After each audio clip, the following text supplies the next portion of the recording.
Please welcome Jacinta Price.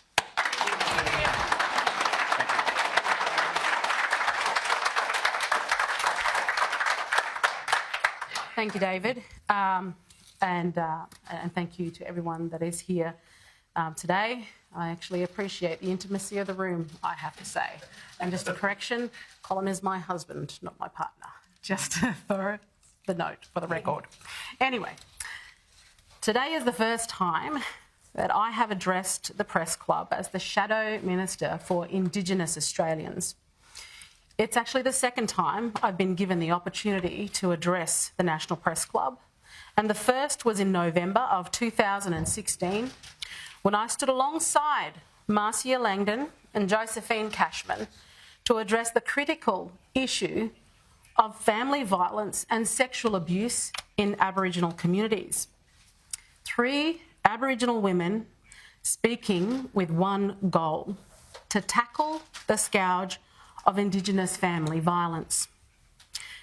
Marcia cautioned me prior to the address, saying that I should not draw a link between the high rates of Indigenous community violence and the acceptance of violence within traditional culture. Her suggestion is that there is no correlation. My experience screamed otherwise. So I could not bring myself to expunge a painful truth for the sake of the audience who might not want to hear it. I could not sugarcoat the reality of so many communities because it would be otherwise unpalatable. I've been told that by speaking out, by amplifying the voices of the victims and the vulnerable, by bringing attention to the rampant abuse and neglect, that I am repeating the words of the oppressor. I've been told I'm a sellout. I've been racially abused, vilified, name-called and threatened with violence. And why? Because I want to stop children from being abused, because I want to stop women and men from being killed. The truth is, for all the moral posturing and virtue signalling about truth-telling, there is no genuine appetite in Canberra to tell the truth or to hear the truth.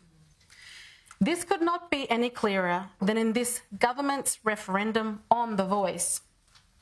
Australians desperately want to do the right thing for their fellow Australians regardless of background. Many who have engaged with this proposal hoping to find a way to help the Indigenous Australians who most need assistance are left disappointed. They are left with the falsehoods, misleading information and promises that can't be kept and should never have been made. The voice is flawed in its foundations. It is built on lies and an aggressive attempt to fracture our nation's founding document and divide the country built upon it.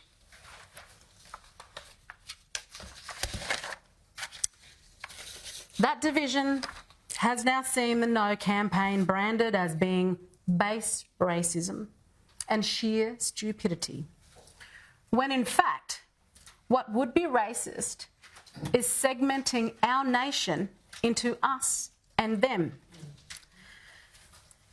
And you have to say, it would also be stupidity to divide a nation when it has been growing ever more cohesive.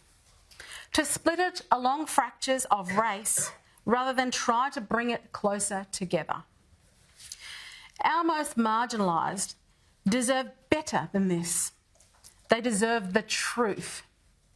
The unvarnished, untainted, and yes, maybe unpalatable to some people, truth. The first lie that underpins the voice is that Indigenous Australians do not have a voice.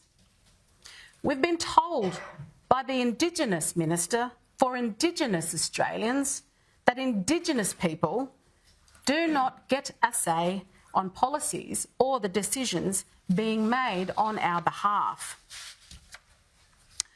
I am one of 11 Indigenous voices currently in Parliament, and I will not accept the lie, the rationalisation of many Indigenous voices of the Yes campaign who suggest our democratically elected voices are redundant because we belong to political parties.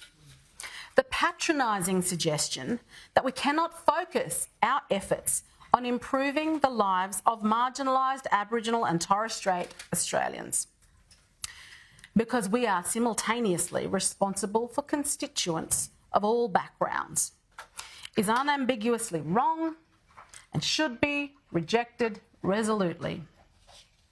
It is a suggestion that is offensive not only to me, but my coalition colleague, Senator Karen Little, but to all representatives that are of Indigenous heritage in federal Parliament.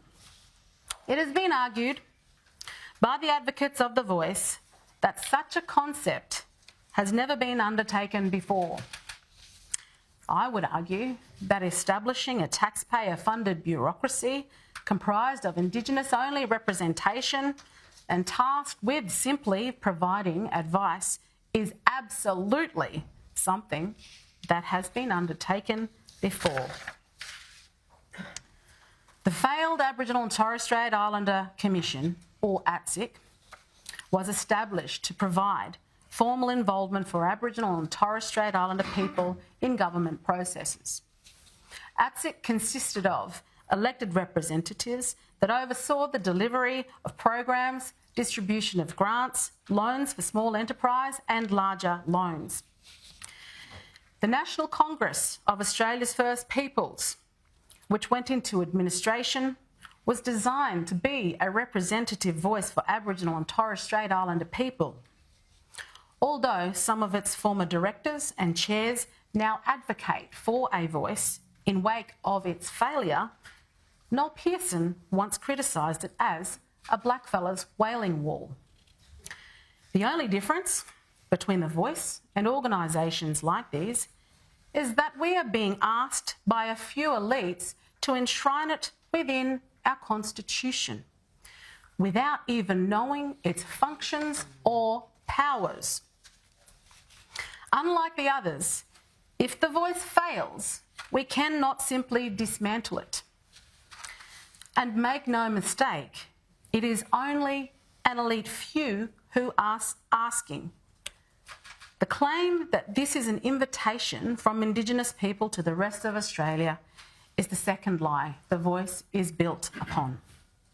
To say this has come from First Nations people plays into backwards, neo-colonial, racial stereotyping, suggesting that all Aboriginal people think the same, feel the same, and want for the same things.